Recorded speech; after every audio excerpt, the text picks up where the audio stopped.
4.6 부분은 페르미 에너지 레벨의 어떤 위치 관련된 부분인데 앞에서 설명드렸던 내용을 가지고 여러분들이 다 생각해 볼 수 있는 내용들입니다. 그래서 빨리 이 부분들은 진행할게요. 그래서 앞에서 나왔던 요 식, 엔제로에 대한 식이 있고 이제 거기서 우리가 페르미 에너지 레벨을 가지고 우리가 뭔가를 해보고 싶다라고 하면 요게 페르미 에너지 레벨이죠. 그래서 이 친구를 가지고 뭔가 우리가 작업 뭐 수식을 유도해 내야 되는데 이 친구의 문제는 익스포넨셜 여기 x가 있다는 거예요. 익스포넨셜 이렇게 돼서 익스포넨셜 부분에 있다는 거죠. 익스포넨셜 위에 있잖아. 익스포넨셜 위에 있으니까 우리가 뭔가 다루기가 되게 불편해요. 우리가 원하는 건 x 이퀄 뭐 이렇게 표현해주고 싶은데 익스포넨셜 위에 있으니까 불편해. 그래서 얘네들을 끄집어내기 위한 방법으로 양변에 자연 로그를 취해주게 되면 이 친구들은 없어지면서 x로 나오고 이쪽에는 자연 로그 한 상태의 y로 이렇게 표현해줄 수가 있어요.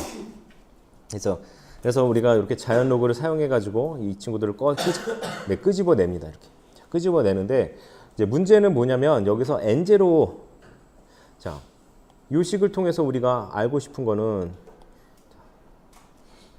컨덕션 밴드로부터 얼마만큼 떨어져 있는 거야 페르미 에너지 레벨이. 요거를 알고 싶은데 그것을 알기 위해서는 여러분들이 온도를 알아야 되고 볼츠만 상수를 알아야 되고 볼츠만 상수는 찾으면 되고 온도도 주어져 있을 테니까 찾으면 되고 NC라는 값도 테이블에서 해당되는 온도에 따라서 물질에 따라서 여러분들이 찾아주면 되는 부분인데 문제는 N0죠. N0는 열평형 상태의 전자의 농도야. 근데 열평형 상태의 전자의 농도를 내가 어떻게 알아? 알 수가 없는 거죠. 이 친구들이. 왜 알 수가 없느냐? 측정을 해서 여러분들이 구할 수는 있겠지만 측정해서 얘네들을 구하는 거는 사실 쉽지가 않은 일이에요. 이 안에서. 간접적으로 측정을 할 수는 있겠지만 측정해서 N0를 구하는 건 쉽지가 않아. 그렇기 때문에 알 수 있는 거는 뭐냐면 대략적으로 우리가 어떻게 생각하냐면 이렇게 가정을 하는 거야. N0 이퀄 ND 이렇게 한 거야. 얘는 열평형 상태의 전자 농도.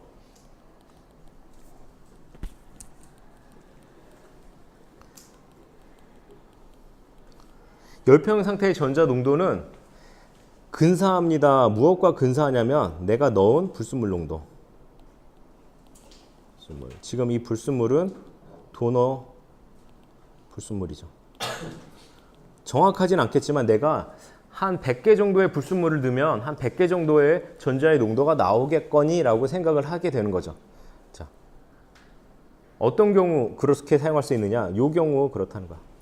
즉 뭐냐면 내가 넣은 불순물이 100개가 되는데 만약에 여기서 만들어진 전자의 농도가 100개다. 진성반도체일 때 전자의 농도가 100개다.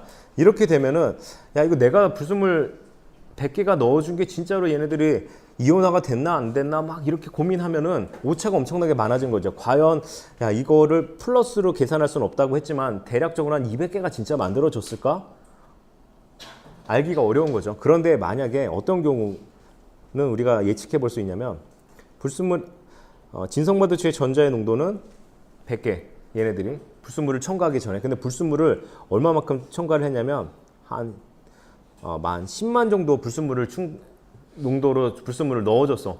그럼 대략적으로 우리가 생각하기에 얘네들은 N0를 우리가 계산해 주려면 얘는 분명히 여기서 진성반도체도 고려를 해줘야 되고 진성반도체의 전자의 농도도 고려해 줘야 되고 그리고 넣어준 불순물 양도 계산해야 되는데 얘는 대략적으로 그냥 퉁쳐가지고 불순물에 의해서만 영향을 받는다라고 근사해도 되지 않을까라고 생각한 거죠. 만약에 이렇게 엄청나게 큰 경우라면 넣어준 불순물이 본래 가지고 있던 전자의 농도보다 크다면 그럴 경우에는 이렇게 표현해 줄 수가 있는 거죠. 그래서 이것의 의미는 도대체 뭐냐? 그러면 내가 조절을 할 수 있다는 거야. 무엇을? 페르미 에너지 레벨을. 페르미 에너지 레벨을 무엇으로 조절할 수 있냐? ND로서 조절을 하겠다라는 거야. ND로서 조절하겠다. 그래서 페르미 에너지 레벨은 내가 넣어준 불순물의 농도에 따라 조절이 가능하다라는 결론을 여러분들이 얻어낼 수가 있습니다. 그렇게 전개를 해주고요. 자, 도너 농도가 증가함에 따라 페르미 에너지는 전도대 가까이 이동한다. 이것들은 이전에 배웠던 식으로서도 다 유추해 볼 수가 있고요. 페르미 에너지가 전도대에 가까이 이동하면 전도대의 전자 농도는 증가한다. 이거는 여러분들이 뭐 여기서 굳이 설명을 하지 않아도 이전에 나왔던 식을 통해서 다 생각을 해볼 수가 있는 거죠. 보상반도체인 경우에는 ND항은 이걸로 대체가 된다. 보상반도체는 당연히 무엇이냐면 NA라고 하는 불순물과 ND라고 하는 불순물 도너 불순물과 억셉터 불순물이 동시에 도핑되어 있기 때문에 하나의 ND 혹은 하나의 NA로 표현하는 것이 아니라 두 개의 차이 값으로 우리가 생각해 볼 수가 있다는 거죠. 그렇게 표현해 주면 될 것 같고, 생각해 주면 될 것 같고, 네.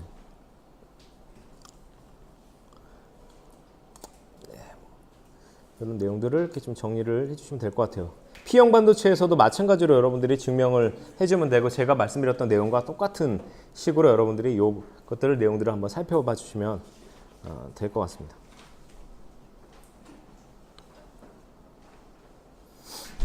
그래서 앞서서 배웠던 내용들을 한번 다시 정리를 해보면 이런 그림이 있다. 앞으로 그림이 있다라고 했을 때 그러니까 다시 한번 정리를 해주는 거예요. 이게 앞에서 우리가 처음에 배웠던 요식 하나만 알게 되면, 사실 요식 하나만 알게 되면 수학적 의미는 굳이 지금 제가 설명드리지 않아도 페르미 에너지 레벨에 따라서 값이 올라갔다 내려왔다는 걸 알 수가 있기 때문에 앞으로 그림이 주어졌을 때 이런 그림 보고 여러분들이 진성 반도체 페르미 에너지 레벨, 그리고 컨덕션 밴드의 페르미 에너지 레벨, 그리고 진성 반도체의 밸런스 밴드의 가장 높은